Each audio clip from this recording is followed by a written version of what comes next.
Alan Cumming is an actor, singer, writer, and advocate. He is a man who is in constant motion. His saucer of sauciness runneth over. His dramatic performances are arresting in their rawness. His writing leaves you reeling. His wardrobe leaves you drooling. And as for his comic roles, with the economy of one raised eyebrow, he unspools mountains of mischief and irony.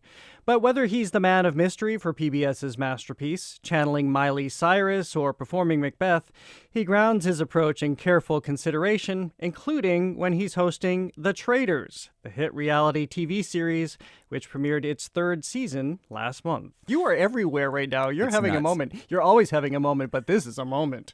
I know, it's so hilarious, the notion of having a moment, because it's sort of, you can have several moments over the years. But also, there's something about it that is inherently short-lived. So it's like people say it's a nice thing, but I always think, oh, I thought I was always having a moment. I thought it was one long moment. Well, see, that's exactly what I said. So I'm glad that I was right. saying the right thing. Head of the curve, Jared. So have you, as you're riding this latest of your continued moments, you're more in control of this now, especially because you're a producer of The Traitors and. Yes, I suppose I'm more in control just of my life in general because I'm sort of older and, I don't, I guess I am. I mean, I sort of think I'm loving this moment. It's so nice. And I really do love doing The Traitors. And in my sort of desire as an artist is to sort of, provoke people and to kind of make them think and or just to make them feel something. And so The Traitors is definitely in that bracket because people are obsessed with it. I mean, when people say, "Oh, I'm going to start watching," I say, "Be warned, it is like crack. You will not. You will miss all your appointments that day, and you'll watch it. And so I love the fact that I'm in a show like this that sort of, I never would have thought I would be hosting a competition reality show, but I'm not really. I'm playing a character in a sort of a drama that's sort of about real people. So how have you shaped this character?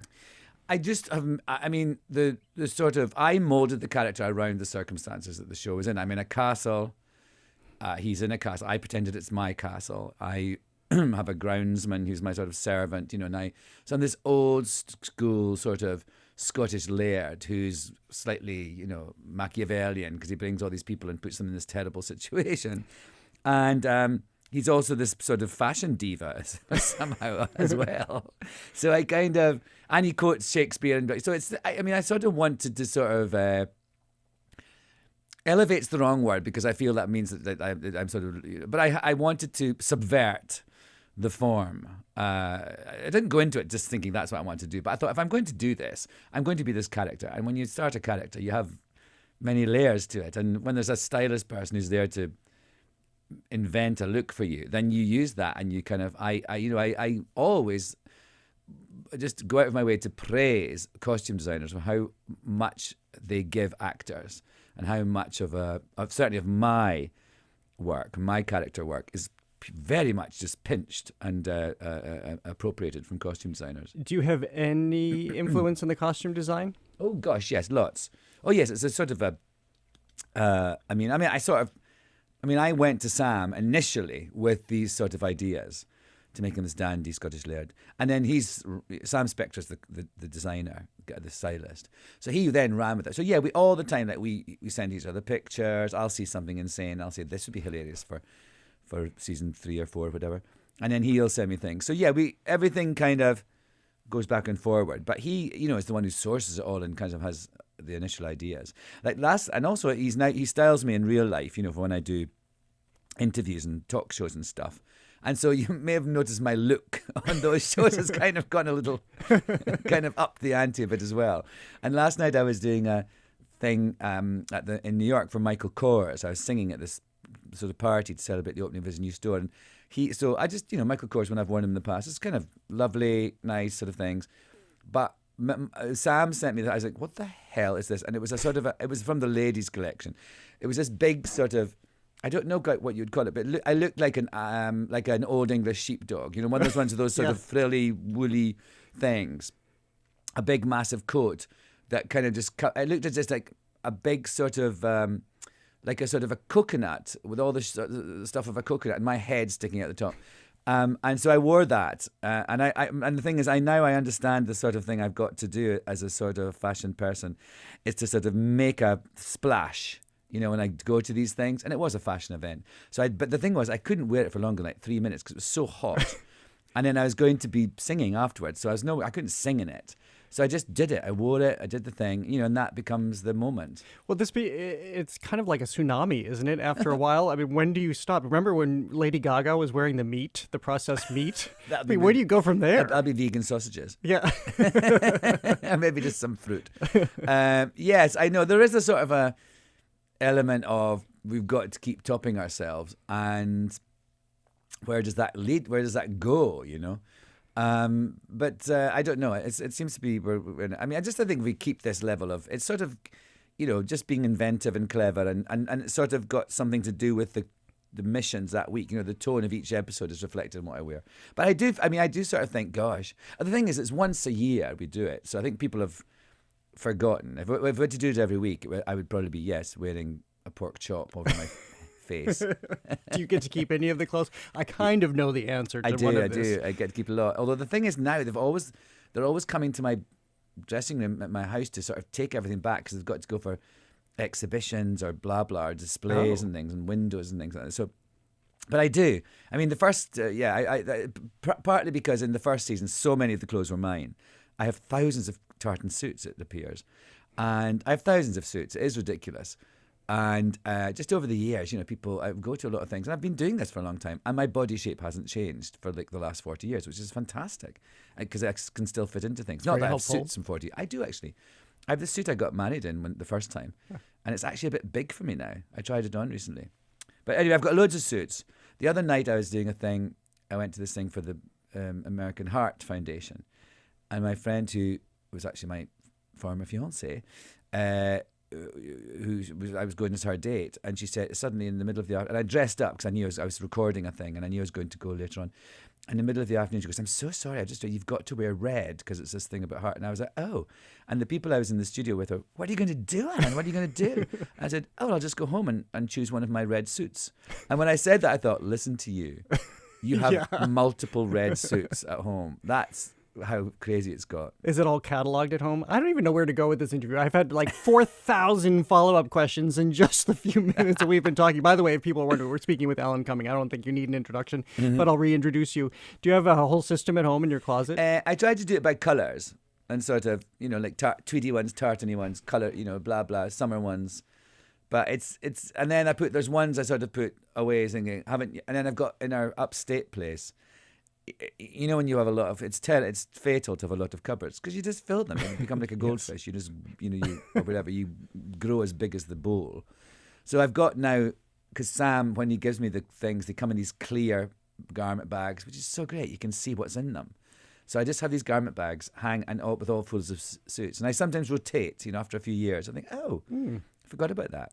But then I also give them away. I give a lot of my clothes away to friends and to Grant.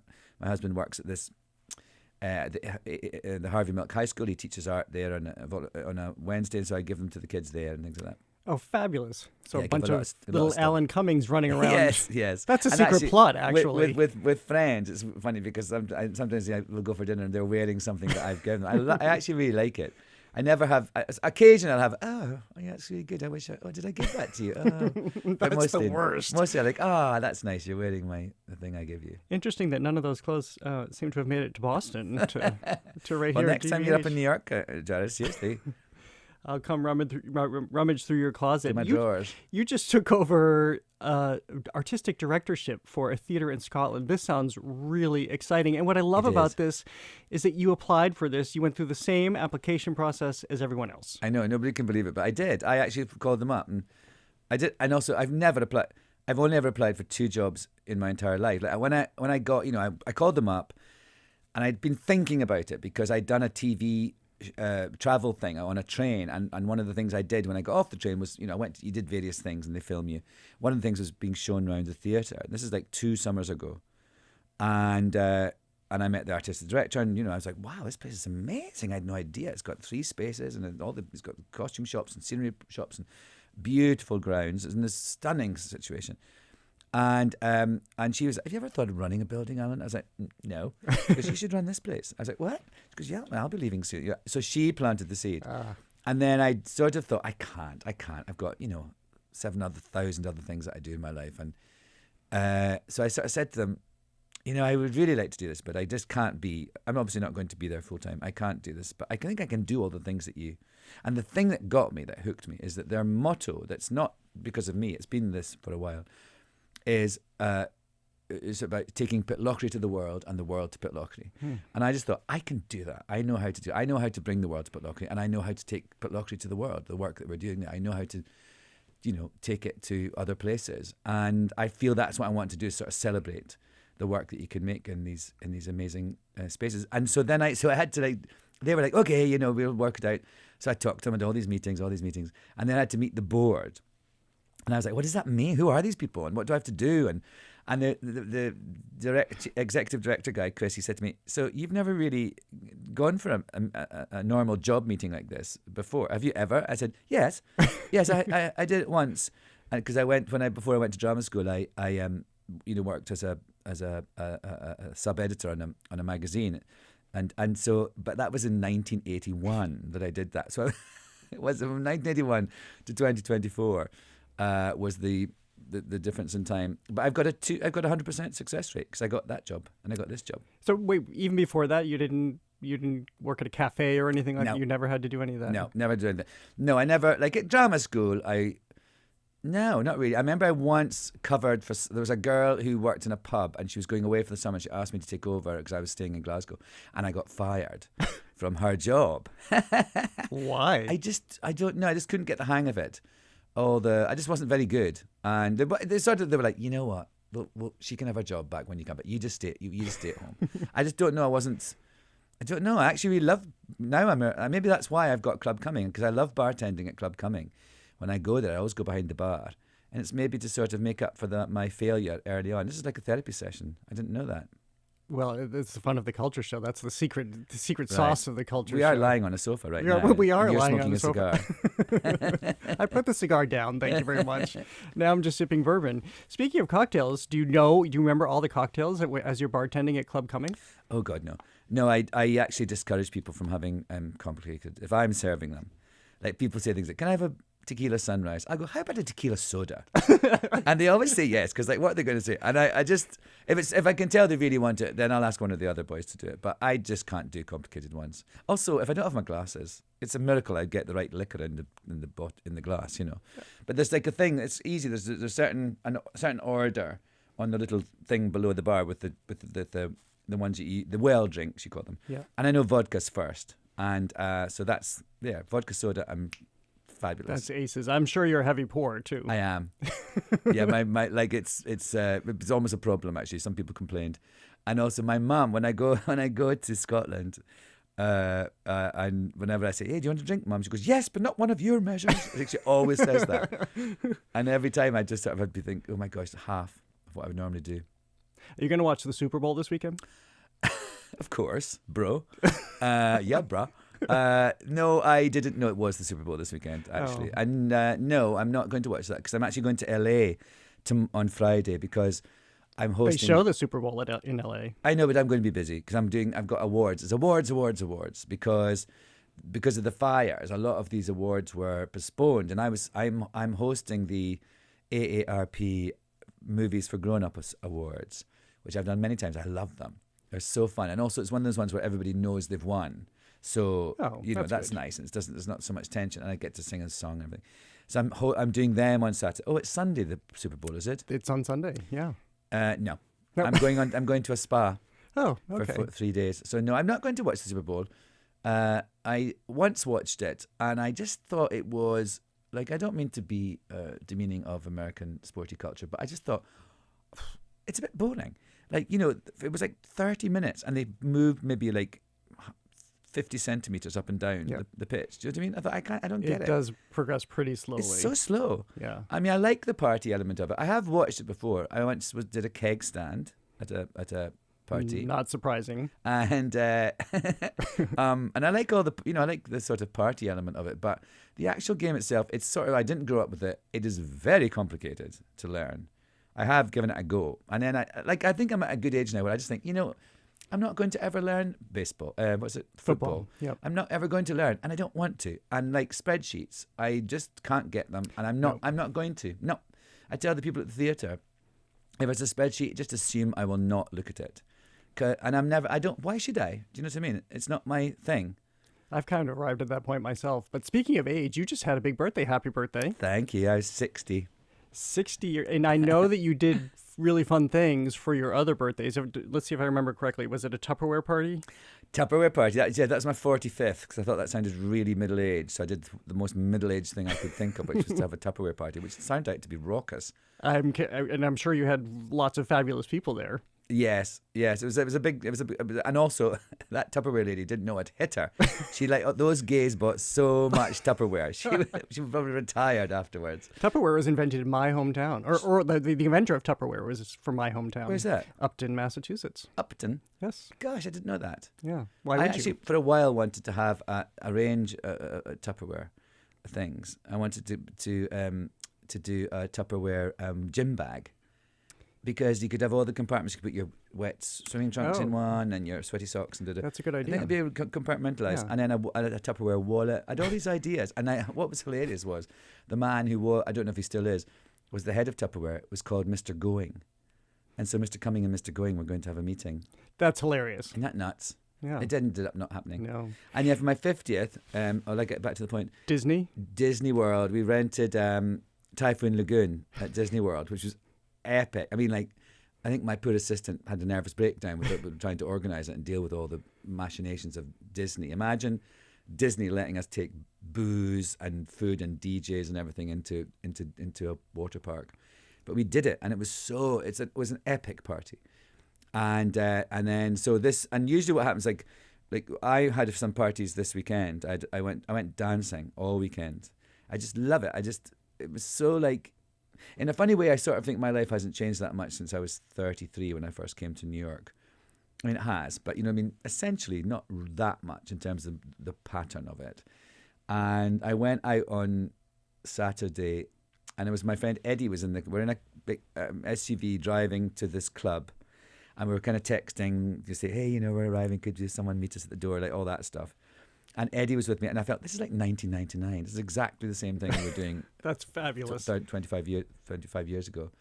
And I danced again the next night at Club Cumming. And then in March, I'm having a joint birthday party with Grant, my husband, because he's 60 in April, so we're having a joint one. And that's all about dancing as well.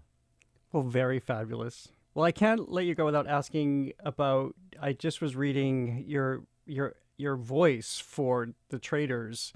Yes. Somewhat inspired by Moira Rose. Well, it's sort of, it wasn't inspired by her, but when everyone started to talk about it, and they started to have me next to Moira Rose, and the sort of vowel sounds and I said it's sort of me playing Moira Rose playing me. That's kind of what I think I'm doing. But I just sort of this is a Schitt's Creek reference for people who haven't seen the show. Schitt's Creek. The amazing Catherine O'Hara, and I love her, and the idea that I would be compared to her in any way was a huge honor. But I sort of do it as a sort of, I have a different voice. I think it's weird because, again, if you're hosting something, people just think it's you going, hello, I'm Alan, and here I am. And I have done things like that, travelogues and documentaries and stuff. But with this, I thought it was so important to be heightened, and so the voice is part of it. And also, I don't chat to the contestants. Like last week, we have these screening parties at Club Cumming, and last week, tons of the contestants came because they're all in New York doing this press thing, and it's like I'm meeting them for the first time because I'm me, I'm Alan, and I'm having drinks and having a laugh, and I can see them. They're sort of scared of me to start with because I maintain the character at all times, and one of them said how scary I was, that apparently in this season when they were in those sort of cages, and there was 3 new contestants came in, and there was one called Derek, and I was saying something and he was talking over me, and I just went, Derek, this is your first day, you're talking over me, you don't want to get on the wrong side. And everyone was like, and And the thing is, I would never say anything like No. that to anyone. But in a character, in a character you can do anything. So I quite like it. I think it's really useful for the show that I don't get too chummy with them, even though I want to. Well, and now you can. at Now Club I can. Cumming. Yeah, it's going to ring them up this weekend in LA. Well, Alan Cumming, it's always great to speak with you and to have you here. You too, Jared. And I know this is radio, but you're looking great. Oh, well, thank you. That's very kind of you. Alan Cumming is a writer, singer, and actor. He's the host of the hit reality series The Traitors on Peacock. Of course, he's also the longtime host of PBS's Masterpiece Mystery. To keep on top of all things Alan Cumming, go to his website. We'll also have details on ours. Again, thank you.